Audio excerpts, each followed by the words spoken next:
right, here we are back with Rich Luhr, the co-owner of the Air Gear store, where I get all my Airstream stuff, and as well as the publisher of Airstream Life Magazine, and one of the best go-to information sources for all things Airstream. Rich, welcome back.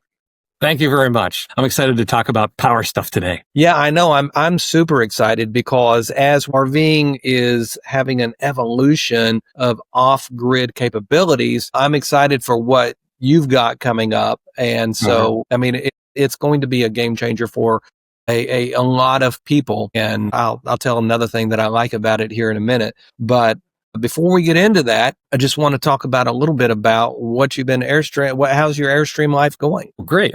20 plus years now. And I've been Airstreaming and, I've been to everywhere I can get to except for Alaska, sadly, and still loving it.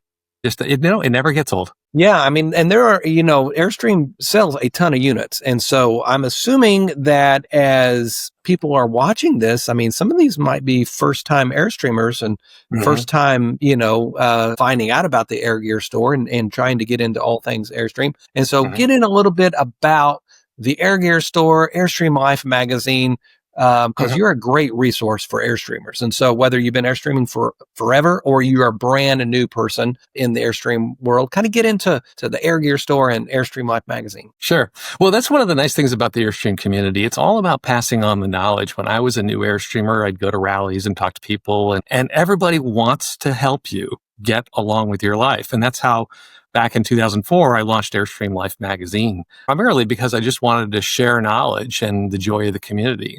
So I started that print magazine over 20 years ago and still in publication, still popular. And along the way, I started an online store and it started as the Airstream Life store. It became Air Gear, and Air Gear became very popular. And we've had a lot of fun. In addition to publishing the magazine, I really enjoy developing products for the Airstream community because there's so many better mousetraps out there. There's so many ways that you can do something smarter, better, at least higher quality. And so that's kind of what thrills me is I see a problem when I'm Airstreaming and I go, how can we solve that problem so that it doesn't happen again? And you know what I'm talking about. I mean, there's all kinds of things that come up, and it's just like, you want somebody to tell you. So, I started the store to do that. And I wrote the books, the Nearly Complete Guide to Airstream Maintenance and the Newbie's Guide to Airstreaming. And all of that has been part of my mission to just, help people enjoy their Airstreams more and not get frustrated and quit after a year. And it's been great. And we're still loving it. So it's been fun. Well, I can tell you what, I am so glad I met you, and we've been able to do a lot of informational. In fact, like I said, for the new Airstreamers, we've done a couple of maintenance tips videos, and plus the Air Gear, you've got your own YouTube channel that covers a ton of stuff. But I would really recommend going back and looking at all my videos with you to the new Airstream owner, because we've got a lot of great content. And in fact, we've got that maintenance one as soon as we finished, I went out and I got the T9 oil, I got all of the stuff you had talked about, and I went through it and I got all of my Airstream going. So, but today I want to talk about the new power solution you have, because power is where it's at. And if you can be independent of a power pole, I mean, that is the greatest way to RV. Anytime I got a plug, I'll plug it in, of course. Sure. But if you don't have a plug, you want to be self-sufficient. So let's talk a little bit about your new offering that you're going to have I think it's already live on the Air Gear store? It's live, but the inventory is not up yet. We expect to be able to it might be selling by the time this podcast comes out. By mid-September, we will be selling a new power station. It's called Sorin, Sorein. And it's like a lot of other power stations that you might have seen out there, EcoFlow, Jackery, a bunch of the others that are out there. There's a bazillion of them out there. But Sorin is really interesting for a couple of reasons. One is that it's a modular system. So if you want to add battery capacity to your RV, a power station is the cheapest and quickest way to do it. Instead of taking apart your RV and doing a custom battery installation, which costs a lot of money, and sometimes you lose storage space, you got to run cables, you got to have professional labor, it's a big deal.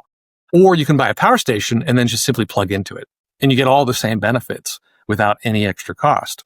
So power stations are starting to change the way things go, and the Sorin power station that we brought in is modular so that you can start with one unit and then you can simply stack on additional battery modules, no cables, no programming, nothing. Just drop it on. You literally drop the thing on top of the battery. It connects automatically and expands its capabilities. So you can Okay, have, so right there, because I was looking at the photos of this, you sent me the information about it. And so when you add another module in, you're saying they're like the EcoFlow has where you got to take a cord to go in. Are you right. saying it just connects? I was wondering if those, kind of the stands, That's they just exactly right. connect It automatically? just connects. They've got these like square feet at the base of each module, and the square feet are actually also communications devices. And the thing is smart enough so that when the square feet drop into the holes of the unit below it, they just start talking to each other.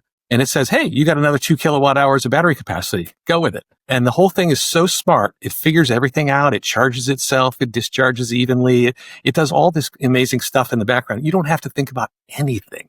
You just turn it on and plug in. It's amazing. And the thing is, because you can add in 2 kilowatt modules, and 2 kilowatts, that's a lot of power. We're talking 2,000 watt hours of power, basically the equivalent of 2 standard RV batteries, more or less. You can stack those modules all the way up to 7.5 kilowatts of power, which may not mean a lot to a new user, but to you and I, that is an enormous amount of energy, enough to keep your RV.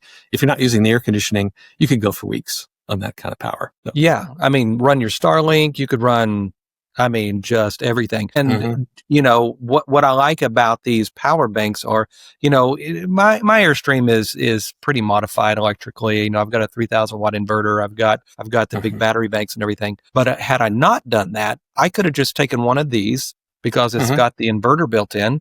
Yep. It's got the charger built in. Yep. It's got the battery built in. Yep. And so those are all of those components I don't even have to worry about. Now, I'm assuming you can charge with solar as well. Yeah. Pretty much all the power stations on the market have an XT60 inlet on the back. That seems to be sort of the standard for these things. So if you have an adapter from whatever portable solar panels that you may own to an XT60, you can just plug your solar panels directly into the unit. And here's the other thing. You don't even need a solar charge controller. Normally, you'd have to have a solar charge controller attached to the panels to moderate the electricity. But with the power station, it has a charge controller built in too. So you just plug your panels directly into the back. Again, you don't have to think about anything. And you can put in, with the Sorin, you can put in 1,000 watts of solar into it. Really? That's a lot more than a lot of them allow. Yeah, that's a lot. So 1,000 watts most of solar. Most of the time, they usually go up to about 400 watts is all they'll really allow, maybe 600 watts. But you're saying 1,000 watts of solar. 1,000 watts of solar. See, this is one of the reasons why we picked this particular brand. This system is part of a commercial system. It was built for giant like warehouse backup and things like that. It can scale to 100,000 watts. Yeah, they just keep stacking and stacking the units and connecting them. And it goes to it's industrial grade system is what I'm saying. When you buy it for your RV use, it's the same system. It's built to the same standards. So it's got incredibly robust capabilities. And, it's just made to last. So this is why we went with Soren, which is an unknown brand in the US right now, but we really believe it's going to be the best choice for RVers. And it's part of a larger evolution that you and I have talked about. You just got a new air conditioner, for example. Believe it or not, your new air conditioner is related to this thing. Matter of fact, you should probably mention that experience. Yes. And so this year we're took out the Dometics. Now that my Dometics that came with the factory, there was nothing wrong with them except for they're extremely loud. They sound like a tornado and they're not really efficient. They run, when they're on about 1,800 watts, right? And so I got 2 brand new air conditioners called GREE, Gree. And in the class C market right now, there's a brand called Atmos. That is really big, especially in the leisure travel van world. Same manufacturer, actually. Gree is the same manufacturer. Well, this thing runs like around between 800 and 900 watts. So basically half the power to run the air conditioner. That's amazing. It is amazing. I mean, I saw it with my own eyes. It is absolutely fantastic. It also has a heat pump, which was a big deal to me, a heat pump that runs down, says to 28 degrees. I was in Yellowstone in May. And it got down to 27 one night, and that thing was still blowing hot air from the heat pump, which I have no idea how they engineered that, but it worked. So look at what's happening here. You've got your Gree air conditioner, which is running under 1,000 watts. Houghton is another one called Houghton. It's sold by a company called Rec Pro out of Australia. I've heard good things about those running in the same power capacity and the same quietness level. Sorein Chill Cube is another one. These guys are all using new technology to get that air conditioning power draw way, way down. And so it's kind of interesting because when you have two ACs on your Airstream, that means you got a 50 amp cord. Now, that 50 amp cord is a big monster. You know what that thing is like. It's heavy. It's a pain in the neck to roll it up, right? It is. Yeah. People call it the anaconda. It just fights back. And when it's cold, forget about it. Forget about it. Exactly. It gets stiff as a board. Forget about it. So the number one thing I hear from people about is how they complain about the anaconda fighting back when it's cold. And the only reason you have that 50 amp cord is because you have two ACs, and each AC pulling 1,800 watts. That's 3,600 watts. That's too high for a 30 amp plug, not in continuous use. So they have to go to a 50 amp plug. Well, imagine if we go to a world where those two ACs are like your Gree, and now you can go back to a 30 amp plug, 50 amp plug. Who needs it, right? So that's changing things a lot.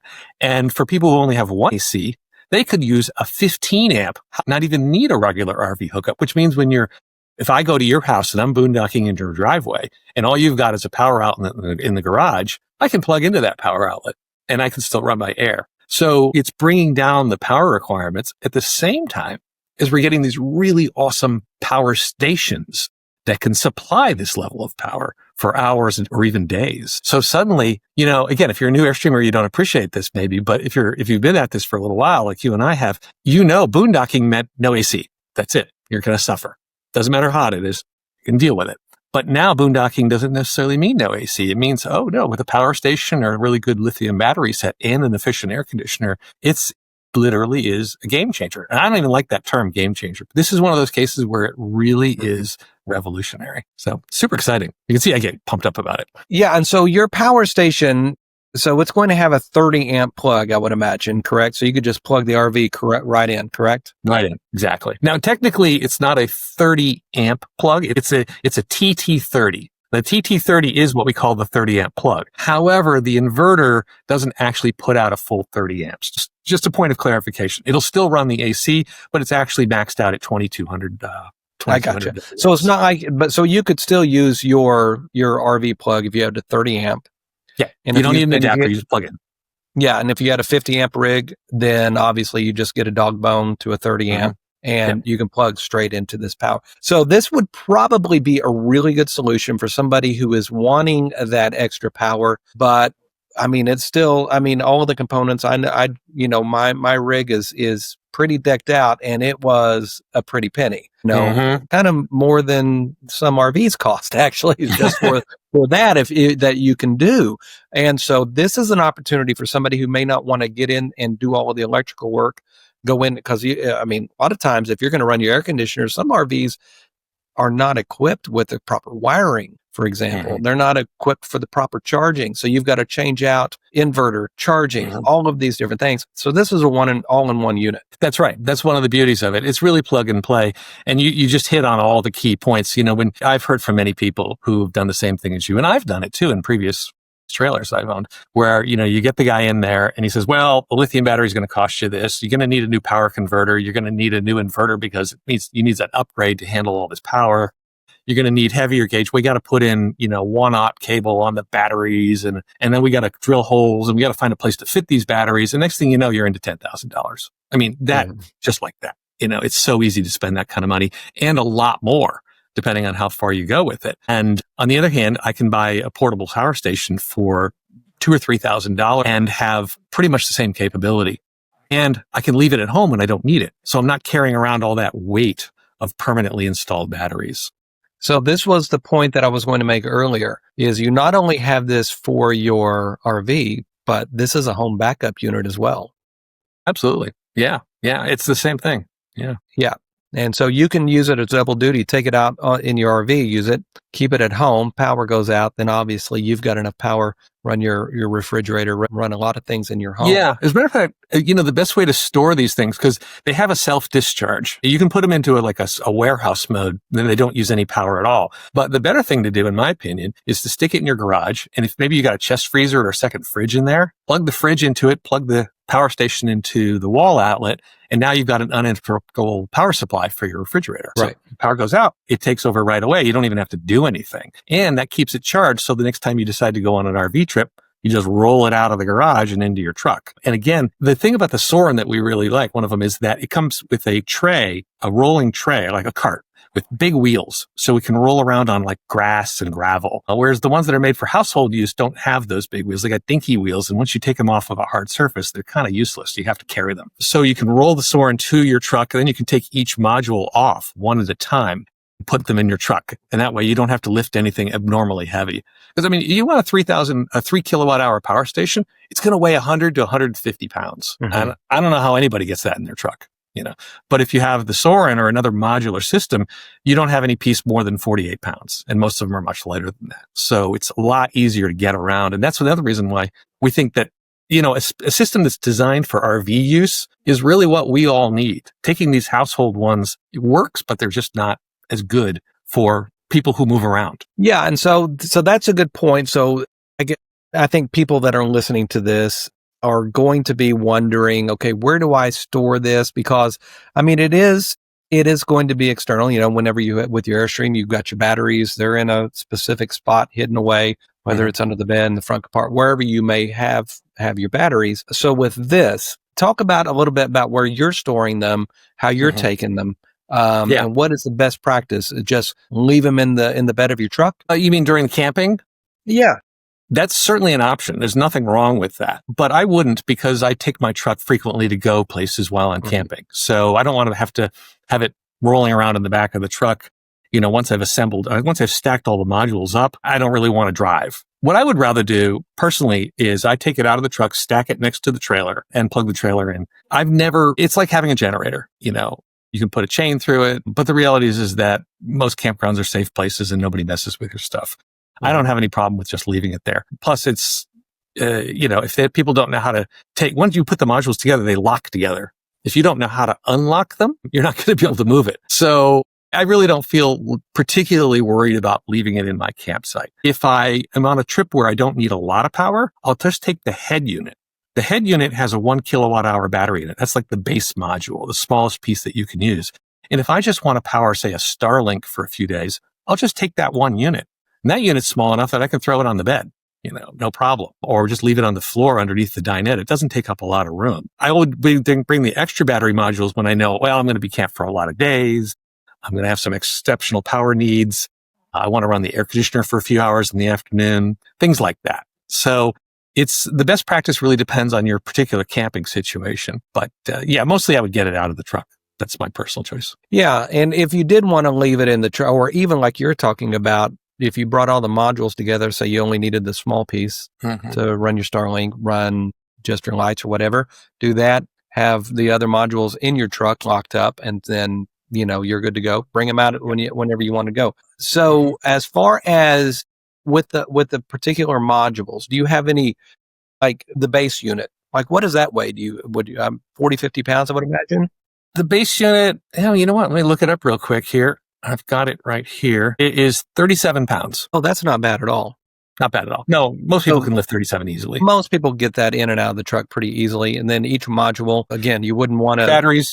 Extra batteries come in, like I said, 2 kilowatt hour chunks. They're 48 pounds each. So that's a bit of a lift, but not too bad. Most people can do it. If not, there's big handles on both ends. So you can have a friend help you, lift it out if you want to. Yeah. I mean, most people that have a gas generator, I mean, unless you have like the 2200 or something. I mean, most of those are going to weigh in the 40 to 50 pound range if you have a 3,500 watt. So I think this is a very viable solution. And especially if you're in California, because California does not let those gas generators in anymore. That's what I was just going to get into. You're absolutely right about the comparison generator, but also think about generator hours, You can't run your generator during certain times. That's not a problem for a power station. They're virtually silent. The loudest thing that they have is a cooling fan, which is not very loud. Think about the carbon monoxide coming from a gas generator. You can't have it near your trailer. No. You can't have the window open. The fumes will come in, At the very least, it'll smell.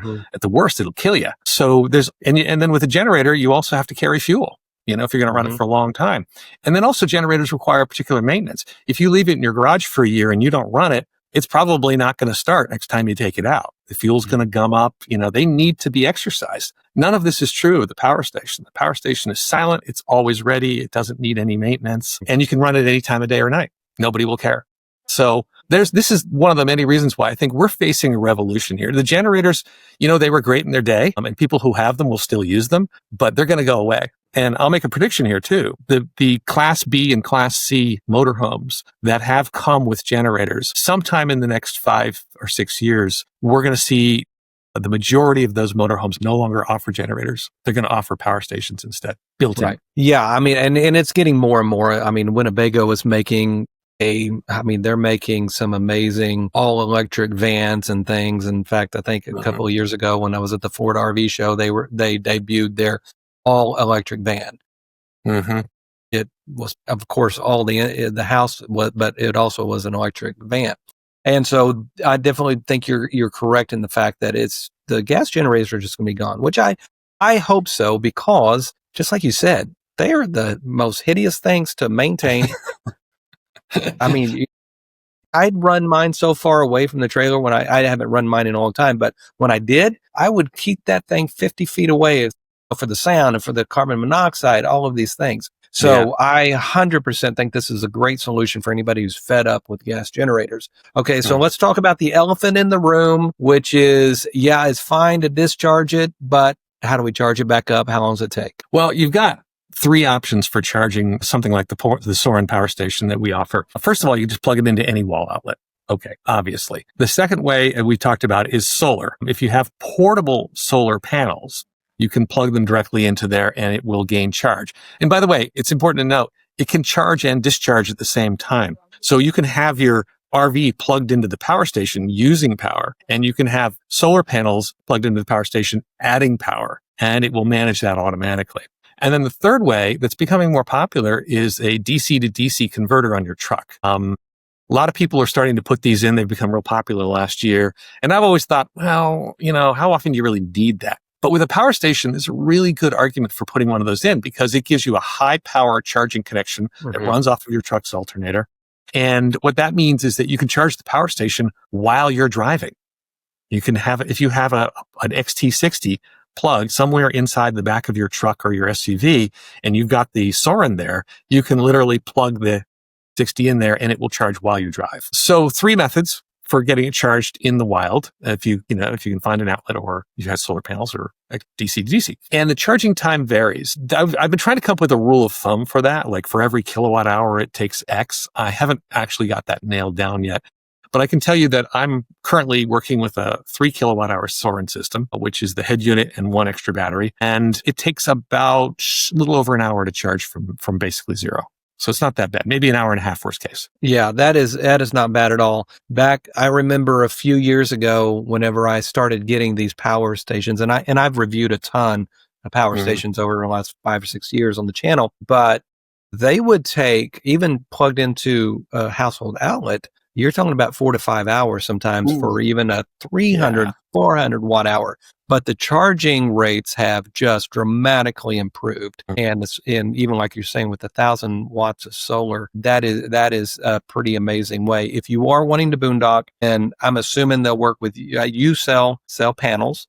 We do sell portable solar panels. And those will work perfectly with this, I'm assuming? Yeah. As a matter of fact, we included the XT660 adapter that you need. As a matter of fact, we made a special product that nobody else seems to have. It's a Y connector. It goes from 2 Anderson connectors to 1 XT60. So you can plug in 2 of our Air Gear portable solar kits into the Sorin power station at the same time. And we sell that little Y adapter on our website for $19 or something like that. But that kind of, that really increases your capacity to put a lot of power in there with a very small folding portable solar kit. So my personal setup is 400 watts.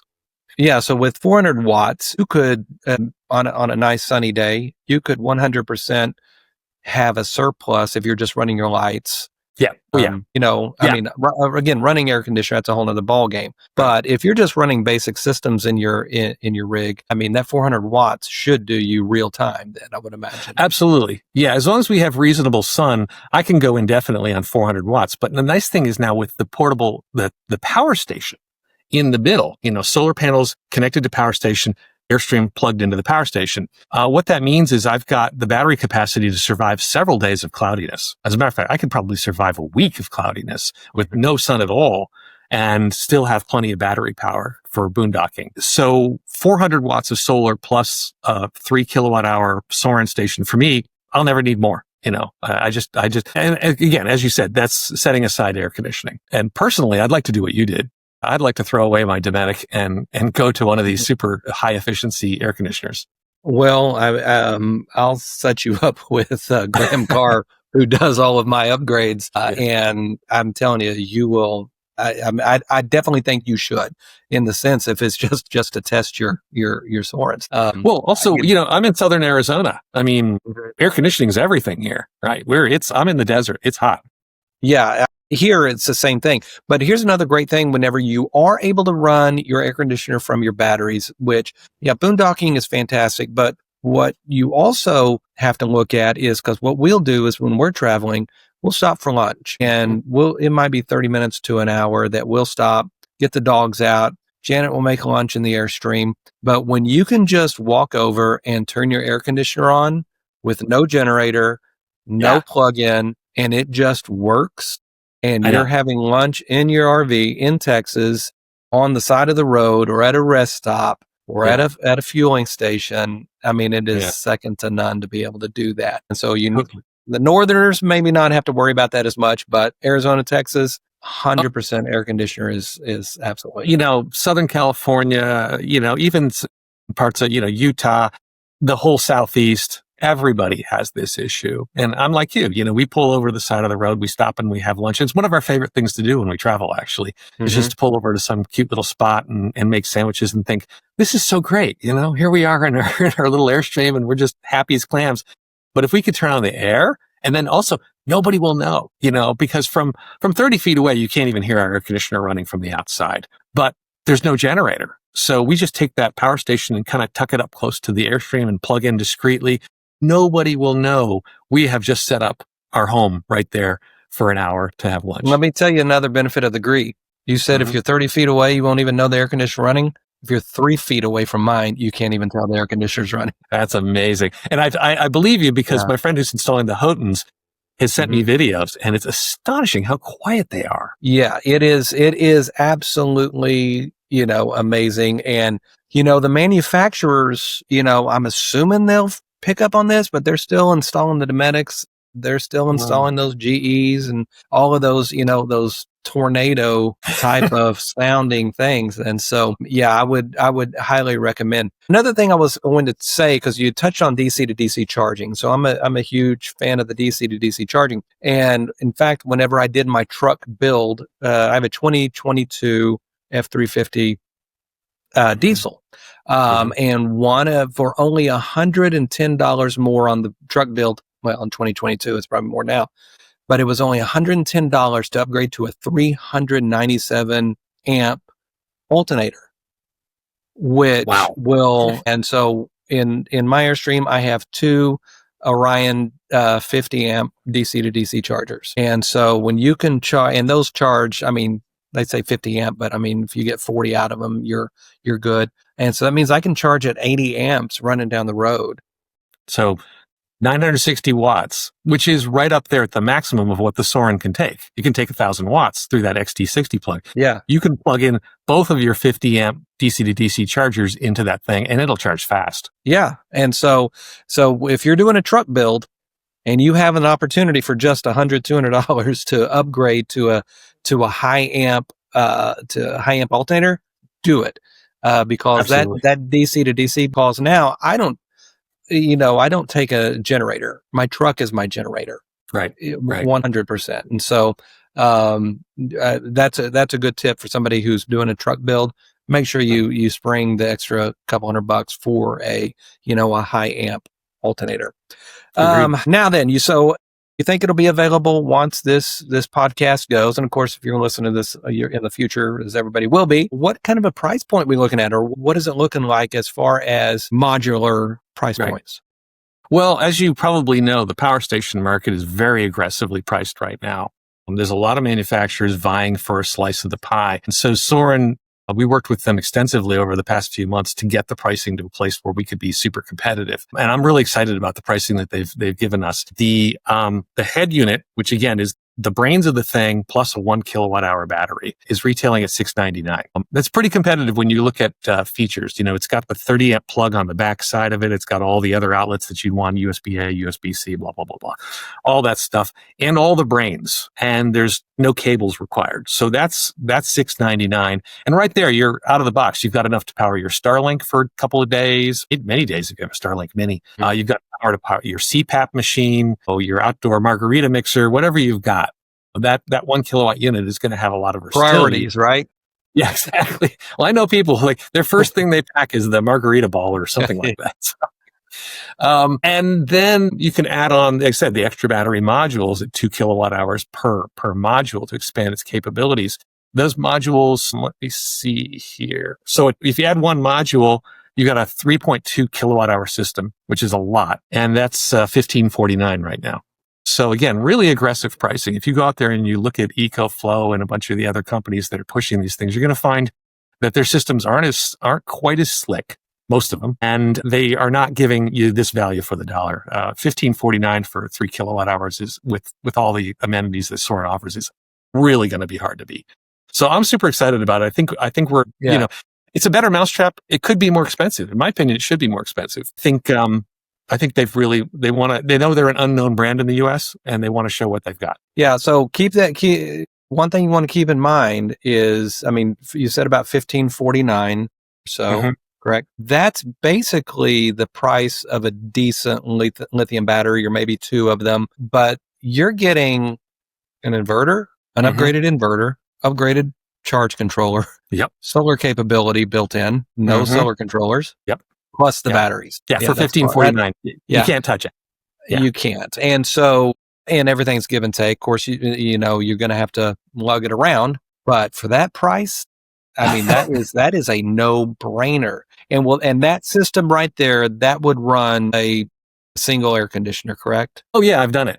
As a matter of fact, I'm going to be doing it tomorrow. Yeah, absolutely. Yeah. Do you need a soft start with that? I forgot to mention that. It's built in. Hold on. So you're saying... Okay, let's go back. Hold on. I gotta, let's recap. Inverter, charge controller, solar controller, and a soft start. Holy Moses. Yeah, and we proved it. We plugged it into, a friend of mine has a fifth wheel with a big air conditioner on the roof, and it's got a 50 amp plug. We put a dog bone on it, plugged it into the Soren, and started up his air conditioner. No problem. And I was like sitting there with my jaw fell down, and I'm like, how is this possible? They told me this thing was a 2,200 watt limit. The surge on that air conditioner has to be 4,000 or 5,000 watts. How did it do that? And so I got in touch with the company and I said, what are you not telling me here? And they said, oh, we forgot to mention it's got a soft start built into it. That is absolutely incredible. Yeah. Because a lot of people want soft starts, but may be intimidated to crawl up on the roof and pull it apart and install and everything. And so, yeah, that's the headline right there, I think, for a lot of people. Yeah, it is. I keep forgetting to mention it because I just take it for granted now. But we have not met the AC yet that the Sorin cannot start. And that's just with the 3.2 kilowatt stack, one battery in the main unit. That's it. And on that, it'll run the AC for hours. Yeah. And it seems to have no trouble at all. So I'm blown away. So let's go over a little bit. And of course, if you're watching this on YouTube, you'll see photos and everything of this thing. But let's talk about outlets. Tell us about the outlets. I'm assuming it's got at least 100 watt USB power delivery. It's got, I'm just giving you the list here. It has USB-C. It's got 4 of those. And yes, 100 watt capability. Yeah, because that's important because I like to, when I do my Starlink Mini, just one cord, just a USB-C. Right USB-C right in there. Yeah. And and that needs to be, max Starlink is about 60 watts. So if you have 100 watt power delivery USB-C, then you're good. Yeah, you have no problem running a Starlink on this thing. And you can run 4 Starlinks on this thing because it's got 4 of those USB-C 100 watt outlets. It's got USB-A, of course. It's got a cigarette lighter type plug. If you have anything that needs that, it's got 4 20 amp household plugs. So you can run in a 15 or 20 amp plug and will fit into that. And you've got 4 of those. And you've got the TT30 plug, which is what we commonly refer to as a 30 amp RV plug. And it's also got something called a DC 5520. I had never heard of this before. It turns out it's popular for people who have like small lithium batteries for things like RC cars and airplanes. Right. It's what they use to charge those 12-volt batteries. So it's got that outlet as well. As a matter of fact, it's got 2 of those outlets. So there's 14 outlets in total built into this thing. So it's pretty versatile. Everything you need. Everything you need. When you say it's a one-stop shop, it's legitimately a one-stop shop. It really is. Plug in your Starlink, plug in your laptop, plug in your remote controlled airplane, plug in your GPS, whatever you got. And this thing is too, when we get to talking about household backup, if you've lost power for a couple of days, this is the place you go to. Everybody brings their phone, their iPad, their laptop, whatever they've got, plug them all into the power station at the same time. No waiting, no wall warts needed, no adapters, nothing. Just plug everything in there. And, you can keep all your stuff charged. That's kind of a nice perk if you're thinking about household power outages. Yeah. And I recommend anybody, especially in the day and age we live in, here in Texas, we've had, our issues with the power grid a little bit, and we get these ice storms now, at least once a year second an ice storm, the whole city shuts down and power as well. Yeah. So I always recommend having some sort of a power situation around. So this is perfect for your RV. It's perfect for keeping at the house. It's perfect to run your air conditioner. So you can get rid of your gas generator. You can get rid of all of that hassle that comes with boondocking. Yeah. Yeah, it really is. Like I said, that's why I said I don't use the word game changer lightly, but this is really changing the face of what boondocking looks like. And if you take the air conditioning out of the equation, you don't need a particularly large system to run your RV for many days. With solar for weeks. I mean, there's just, it's making us to the point where really now our only limitation is water and sewer, whereas electric used to be like, oh, we're going to run out of batteries, and I'm still hearing from people almost every week. I hear from somebody who says, hey, I took my RV out and I'm sick of every time I wake up on Saturday morning, there's no power. What's going on? Why am I running out of power? It's a real problem for a lot of people because we're all using more electronic devices than we did. There's typically a laptop or 2 in every RV these days, not to mention your phones and your tablets and your CPAP machines and your Starlink and your electric refrigerator, which is a big culprit. I mean, that alone will kill a pair of batteries in a couple of days. And what we need to mention, especially for the new RVers in Airstreams or any RV, typically if they come with batteries, they come with AGM or lead acid. And people need to realize that you cannot discharge those under 50% without damaging those batteries. And that is why so many people wake up to no power, is because they left a CPAP on or something all night. It depleted that down to 100%. And every time you do that, it's just less and less it comes back until they're gone. It's just like leaving the headlights on in your car all night long. Yeah. You do that too many times, you're going to be buying a new battery. You'll be buying a new battery. People forget about that. Lithium? With not lithium, not a problem. And so that's another huge thing. So if you have 200 amp hours of AGM batteries, you only have 100 amp hours of AGM batteries usable. Right. So the lithium, if you have 200 amp hours of lithium, you've got 200 amp hours of usable, or pretty close to it. Yeah, and so a lot of people don't understand that. No, and the other thing that the other small elephant in the room maybe is the safety issue. People confuse, they hear lithium and they think, well, this thing's dangerous. It's going to catch on fire and blow up. And what they don't understand is that we're talking about lithium iron phosphate batteries. It's a different chemistry than is used in most electric vehicles. And it is not prone to catching on fire. It's very hard to get these batteries to burn. They're extremely safe. And that's why the RV manufacturers are building them right into RVs without any concerns whatsoever, because this is a safe battery chemistry. So all the power stations on the market are using lithium iron phosphate batteries, the safe kind. And so just want to make sure people understand that. Yeah. And it's today's battery technology. Yeah. When it was first coming out, that could have been an issue. But I've got so many of those batteries, never had an issue. And it's a 1 in a million now that you would have an issue. I agree. And so the fact that you can drain them down pretty low without damaging them, you can also leave lithium iron phosphate 100% charged between camping trips and it won't hurt them. A lot of people have heard, well, you should only charge to 80% when you're storing it. That's not the case with lithium iron phosphate. They'll happily sit there 100% charged for months. And when there's no load on them, they don't self-discharge. If you completely disconnect them, that 100% charge will still be there 9 months later. 98% of it will still be there. So it just solves a lot of problems when you go to the lithium iron phosphate chemistry. And that's another part of this revolution, that we're reducing the weight of the batteries, we're increasing our power capacity, we're reducing the problems with lead acid. Honestly, I would be hard pressed to recommend to anyone to get lead acid batteries with their new RV at this point. And unless you never, ever, ever boondock and you're very careful about maintaining those batteries, I just see no value in them anymore. I don't either, especially with the prices coming down. I mean, it definitely, and if you're springing for something like an Airstream, if you're going to pay 3 times more than any other RV for the, equivalent, then, go ahead and spring for some lithium batteries for sure. Yeah. And by the way, when you buy a new Airstream these days, you get the choice. They used to sort of assign the batteries, but now they've gone to this mode where when you go to the dealer and you buy your Airstream, you can say, well, I want lithium or I don't want lithium. And I agree with you. I would recommend everybody that they just get the lithium. They'll be glad they did. Yeah. And one other thing, the RV industry probably doesn't want me saying this, but if you buy your lithium from the manufacturer, you're paying 2 to 3 times more than you probably should be paying anyway. Yeah. And so the equivalent of what Rich is talking about here, if they built that in from the factory, that would be a $10,000 option.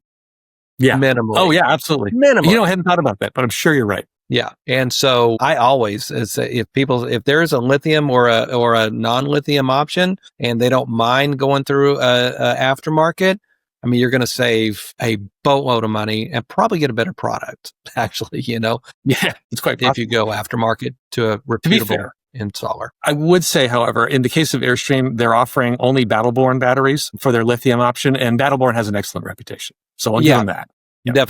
Definitely. My only point to that is if you went and bought those same batteries yourself off of their website, they would be the price and Airstream's charging for them. Battleborn are a good brand for sure. So, well, Rich, I'm going to immediately put this on my must-haves for the RVs at pagosasupply.co because I think this is a fantastic option for somebody who doesn't want to go through the retrofit of upgrading to a internal-based system. It's all in one.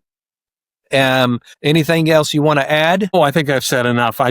I'm pumped about where we're going as an industry, about the new changes in technology, and now I want your air conditioner. Don't worry, I'll introduce you to Graham's. But it is sometimes I'm elated with it, absolutely elated with it. So that's great. It's great to have that recommendation. Cool. Okay. All the links to these things and to, I recommend everything off the Air Gear store, no matter what RV you've got, because it's not just because it's Air Gear and you specialize in Airstreams. Everything from, I use the Blue Tech, which I absolutely love, the hose, which I don't know why everybody is not using your hose.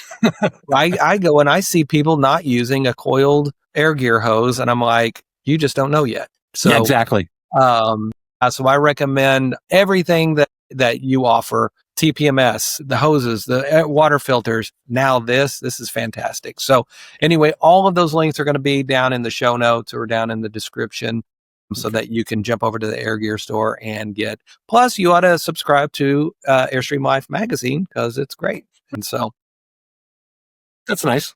It's fantastic. So anyway, but with that being said, Rich, thanks for joining me again. And I can't wait to talk to you again about the next great innovation that you guys are doing over there. And so we will see you next time. Thank you very much. I appreciate talking to you. And I've got something new for you in a few months. So we'll talk again. Can't wait. All right. Thanks, Rich.